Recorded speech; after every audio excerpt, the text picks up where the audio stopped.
John Middlekauff is here 3 and out with the volume. He's been doing stuff with Cowherd for it's got to be close to 10 years, former scout, so very, very connected, knowledgeable around the NFL.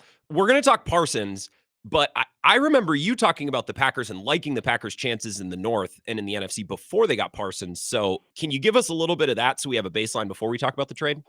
Well, I think there are a couple factors. They went 1-5 in the division last year, right? So, and they still won 11 games. If I tell you, a team goes 1-5 in the division, I would say if we did a study of the last 10 years, that team doesn't win that many games, and typically is not only not in the playoff mix, but probably drafting really high, right? So, I mean, hell, you go 2-4 in a division, you're probably having because your margin for error. I mean, those are games that you should be pretty comfortable with. And historically, you would say the Packers are pretty successful in the division. Though, I think when you look back, Minnesota's been, I know they haven't won a Super Bowl, but they've been a well-run franchise now for a long time. Yes. They beat up on the Bears with Rodgers forever. And the Lions were, I mean, kind of the butt of everyone's jokes I'm 40 years old, most of my life. I mean, honestly, really beside Barry Sanders in the early 2000 or the early 90s when they had one good team, but for the most part, they weren't even good when he was there. So I believe in the infrastructure, having worked in the league.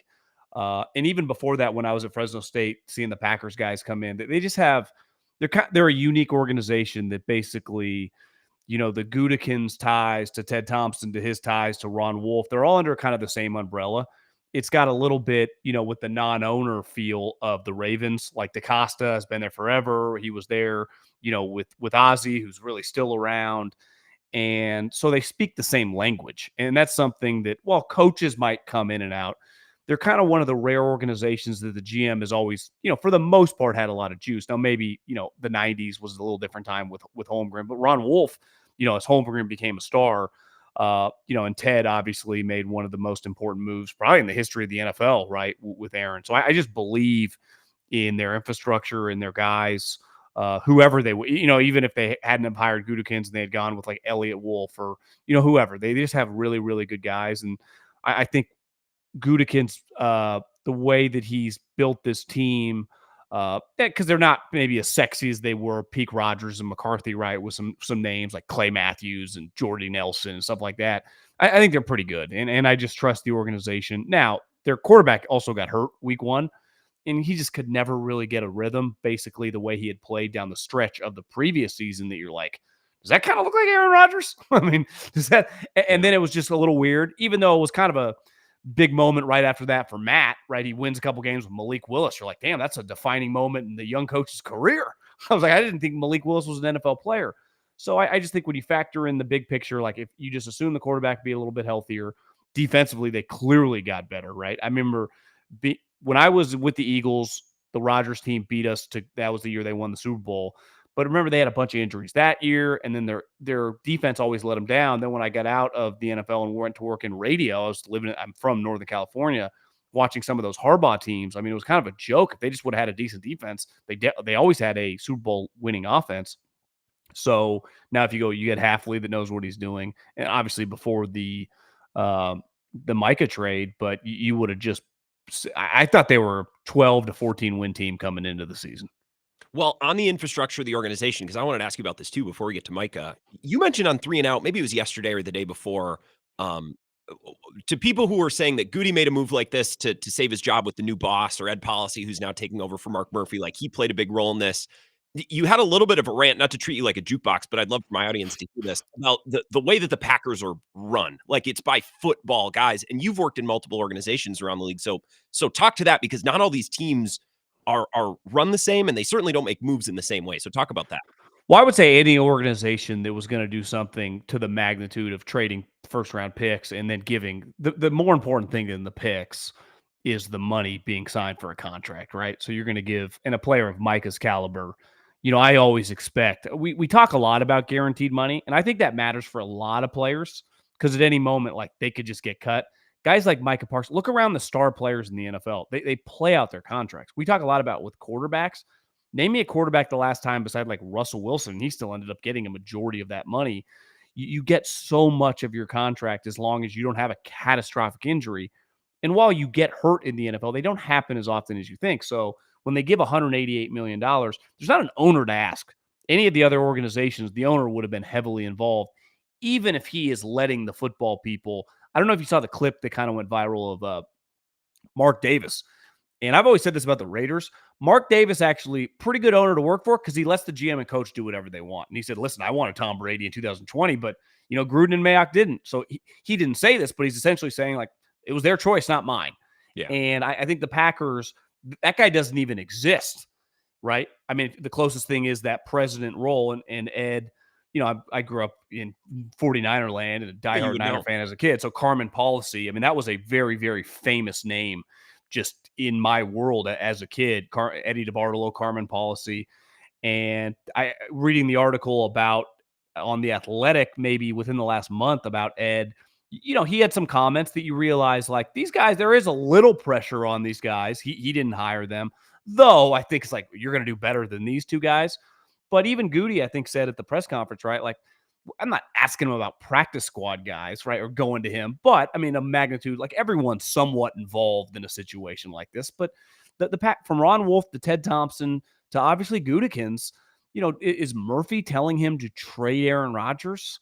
Right. I'm not, he might have been more involved than most. Like he's definitely at that point in time, he was more involved than Ed Policy is today. But I don't believe at all like Ed Policy had any, like this is a football move. Other people wanted to do this. I mean, this isn't that complicated from the Packers side. Like this is kind of a no-brainer. Honestly, the picks, you don't even hesitate doing it. It's more about, hey, the money, to me, the pressure when you pay a guy this much money, he's got to be an elite player, right? But I give up 2 1s for an all-pro, Pro Bowl guy, even if I do believe he's a little flawed, but like Gudikins is right. You just don't get the opportunity to get players like this. And for the most part, they draft in the early to mid-20s. So you got to take swings like taking the kid from Iowa that never even started, which the Packers, I will defend them on this. One organization philosophy they've had going back since Ron Wolf is the height, weight, speed thing. That they're big believers in that. And, sometimes it works. Sometimes it's somewhat in the middle. I mean, I think, what's his name from North Dakota State, Watson, fell under that category. And you could tell, like, it kind of translated, but he's injured a lot. And hands aren't great, but, like, they believe in that. And sometimes you're going to get Van Ness, and sometimes, you're going to get a countless other players that have been multi-contract guys that they win, 70% of their games with. So it's I think it's easy for people to say, like, that's an individual crazy pick. Agree, like Van Ness, for example. But the organization philosophy has served them very well. This is one of those, like, Micah, in a weird way, is not the total height, weight, speed guy because he's really a true pass rusher, a little smaller, but he's such a unique, instinctive, like he's elite at pass rushing, right? And you would say since Clay Matthews, they haven't had like a high-end guy coming off the edge. Julius Peppers was a huge piece in 2014, like give you a big moment here and there. But in terms of a guy in his prime that they either drafted or identified early, no, it's been since Clay Matthews. You talked about how Parsons was a little flawed as a player. He's not perfect. And I bristle a little bit at like the gold jacket start to his career. Like the Reggie White comps are just going to happen because it's Green Bay. And that lore certainly exists in Green Bay, maybe even more so than it would in other markets. But the reason I love this, even if he's maybe flawed and maybe if people are jumping a little bit too far on this, is I actually think the Packers defense is already full of good or very good players. Like they've built this base. Sure. They're lacking one great player. And McKinney's great, but it's a little different. It's hard to have an impact every play as a safety. They've built a nice base. If there was any unit where you would say, I want to stick the guy in, like it would be this Packers defense with Parsons. So talk about the fit and what he brings to the Packers roster. Yeah, I actually think the fit, there's 2 fits always, especially in a place like Green Bay. There's on the field and like off the field culture in the locker room. Yeah. On the field, like his talents translate to anybody. If you put him on the worst team in the league, he's going to be a productive pass rusher. If you put him on a great team, it's going to look even better. I mean, he looked really good when they were on high-end teams. Like he's a high-end talent. I mean, he went to Penn State, which is essentially now, I know they don't win national championships, but they operate and recruit like Georgia, Ohio State now, right? Yep. And he's a blue chipper, no doubt about it, guy there like Abdul Carter, elite talent. And if it wasn't for the 2020 year where like Jamar Chase, he sat out, I mean, looking back, he probably goes top 3 or 4, right? If he had just played that season and they had maybe moved him a little closer to the line of scrimmage and had him rushing, there's no way he lasts till whatever he went, 11 or 12. But to pass rushing, assuming they're going to be good, which I'm betting on, literally. I mean, I got money on them to win the division. I think they're just a pretty sexy pick before this. Like, he should get 14 to 18 sacks and be just pressure and just be very productive in the second half of games when they have leads. I do think there is fair to say that, the Cowboys, the way they operate, and the Packers, the way they operate, are completely different. Even though, like, I'll give Micah credit. Like, if you're going to trade me from Dallas, I got to go to another marquee franchise. And the NFL, unlike baseball and basketball, some of the Packers, the Steelers, like the Chiefs now, like small markets can be marquee premium, and that's what the Packers Big are. brand. So he's in the bright lights place, right? Uh, and I just wonder about internally, like I didn't even know this, but it's Albert Breer, other people put out. He's not a bad guy by any means, but it's got a little. I'm into myself, and the other thing is when you pay a guy a lot of money and you come into this organization, he's really like Aaron Rodgers for 15 years and leading before that 15 years Favre.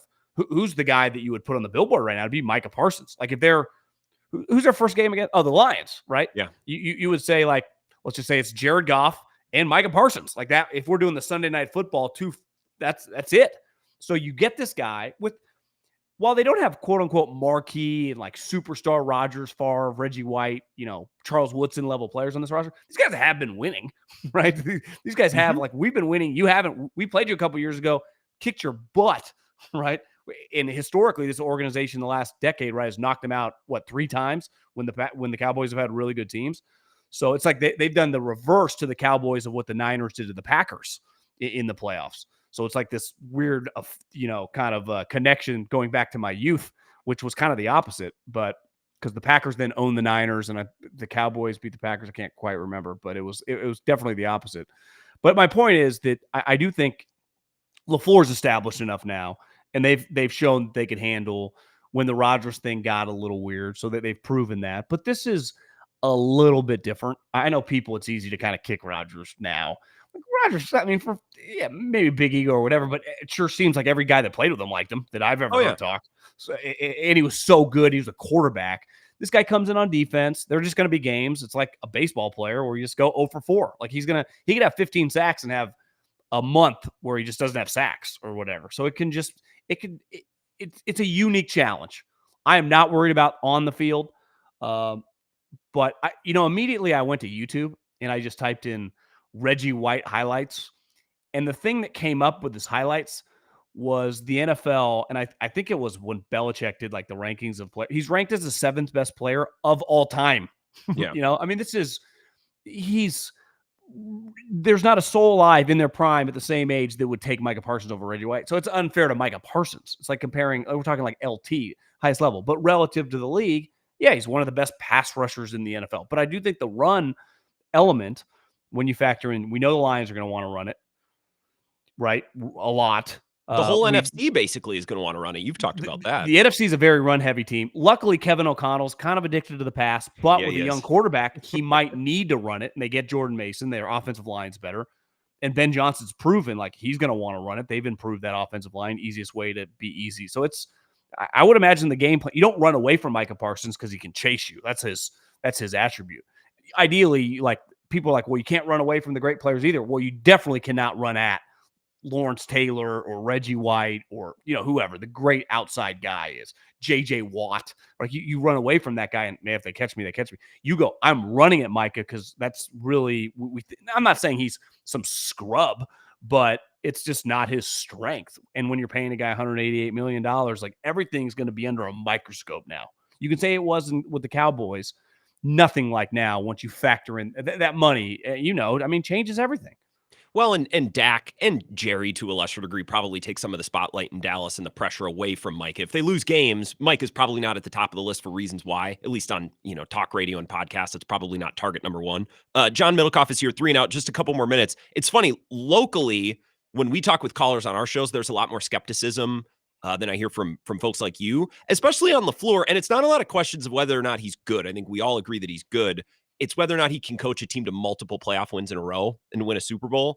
Does that skepticism surprise you when you hear Packers fans like, I still don't know if he's a Super Bowl guy, though? Does that surprise you to hear? Yeah, I mean, how many guys? I mean, Mike Tomlin, John Harbaugh hasn't won a big playoff game in a long, long time.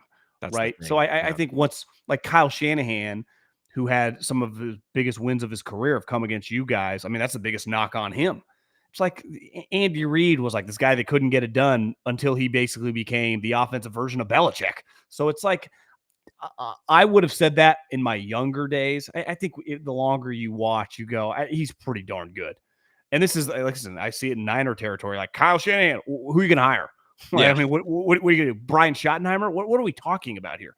Most coaches, unless they're like Belichick in their prime and literally going to the Super Bowl every single year. Like, think about this.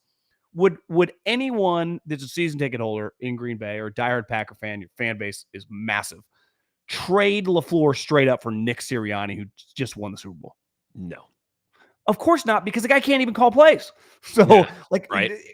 it's like that is LaFleur's baby is the play calling, the offense, the scheme. Like, he's in control of that, like all the other guys that we call offensive stars. Kevin O'Connell's never won a playoff game. Never won a play. Lost both kind of in weird fashion when he was favored to win them both. Yeah, So, got like, smoked by Daniel Jones. I feel like I'm the only one critical, not because I don't like the guy, but we anoint him like he's skinnier, taller version of McVay. It's like, guys, I've seen LaFleur win playoff games with Jordan Love. Mm-hmm. This guy lost to Daniel Jones at home off a 12-win season. Like, Kirk Cousins clearly better than Jordan Love then. And last year, now granted, it was weird circumstances because he had to go on the road. Well, so did the Rams because of the fire. So I think LaFleur, I just believe in these two guys. Now, am I calling them, Andy Reid and Ron Wolf? I'm not going to go that far, but I think you got it pretty good. I would say, and this guy's ability to call the offense, when I watch him talk, and I'm a sicko, I watch a lot of coaches' press conferences. I feel like he's really come into his own, pretty comfortable in his own shoes now. And He owns listen, it. Yeah. Most coaches at moments can drive you nuts. Like, there's probably one guy in the league that it's going to be pretty hard to piss off the fans, and that would be Coach Reid, just because of what he's done with the Chiefs. But like, we could see in 3 weeks, people wanted to be like, Sirianni's driving me nuts. It's part of the sport. But I think LaFleur's pretty good. Well, and fans say, well, is he on the hot seat? And it's like, guys, this is the NFL. Any coach is a bad year from being away on the hot seat, other than, the tippy top guys, to your point. Do you think Ed Policy has the juice? So let's just say they went 8-9 this year, which obviously would be a massive story, right? Because who knows? Maybe they're giving up the 12th pick, and it's just they lose a bunch of one-score games.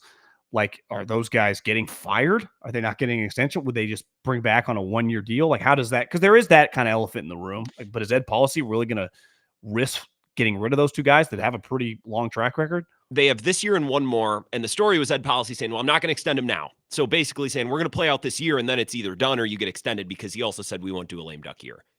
Does he have the juice? Man, if they go 8-9, I don't know how you could hang it around Goody's neck at this point. Like, I don't know how you can look at this roster. You have a stud safety, a stud young linebacker in Cooper, and then Rashawn Gary and Micah Parsons. And that offense is just littered with young talent, a solid offensive line, and Josh Jacobs. It's like, well, how does this go sideways and be the general manager's fault? That would be my question. Yeah, you know better than me. Okay, I'm with you.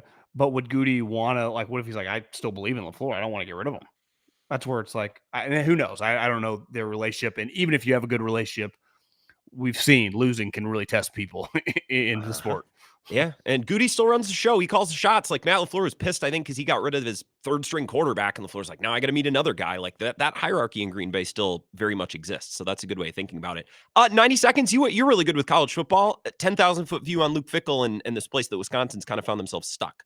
Yeah, I mean, I think it's just one of those jobs that maybe a long time ago was a little bit easier in a different landscape, and now is much more difficult. I mean, the financial kind of backing that clearly Ohio State, Michigan, watching the highlights of that quarterback, who knows? I mean, he's 18 years old, but his physical talents jump off the screen. Well, he's a $25 million kid.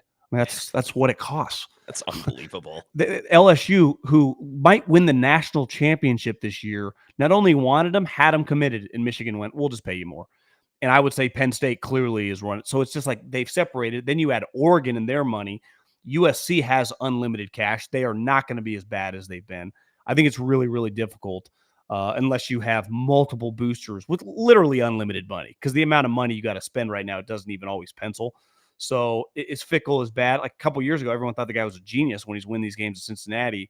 I think you go to certain places, it's really difficult. I do think the region fits, if you've listened to me talk, always matters in college football. So he's in the right area. It might be more the school. I think we see this with Nebraska. Like, that's a school that kind of has high hopes. You watch them. I was watching that first game. It's like, yeah, they're probably 7-5. I mean, these teams are hoping to be like 10, 11 wins and Rose Bowl bound. Like, those days in NIL, until there's ever some equal playing footing where everyone gets the money from the TV partners and everyone's on the same, the way it is right now, I think there are schools that have won in our lifetime, especially like Wisconsin, who's been really, when I was a GA at Fresno State, we went back there and played them with Bielema. They were really good. I think that was a year or two before they got Russell Wilson, but they were good then. Mhm. It's a lot different world, because guys that would have been on that Bielema team in 2018, 2008, 9, that ended up going in the top couple rounds. What if Ohio State or Florida or some of these, Texas, calls and like your best player or two, hey, we'll double the amount of money they can pay you? What are these kids supposed to do? Say no? I think it's easy for anyone on the outside. Like, be loyal. Well, yeah, kid was making 200 grand and then someone offered him $900,000. Yeah. You're only as what's the saying? You're only as loyal as your options. I think I've heard Cowherd say that Yeah, probably a dozen times. I think it's a Chris Rock famous line from That's it. Yeah, yeah, yeah. men cheating. Yeah, But yeah, that's right. I think it's some of these programs that I'm 40 years old, so 90s, the 2000s, that were just really consistent teams. Maybe if they weren't winning natties, but we're winning 9-10. Virginia Tech would fall into that. Like, their days might be numbered. You just have to wait for the schedule to line up for you one year. This is not the year for Wisconsin. If they win, And then you got to pounce like Indiana, which is hard. I Yep. mean, what if you get a couple injuries and all of a sudden that 10-2 possible season turns into 8-4, and that's the best case you can do. That's the best window that you get. Yeah, absolutely. Well, I appreciate it. John Middlekauff, 3 and Out in the Volume. Thank you for your time, man. This was awesome. Thanks, man. Have a good one.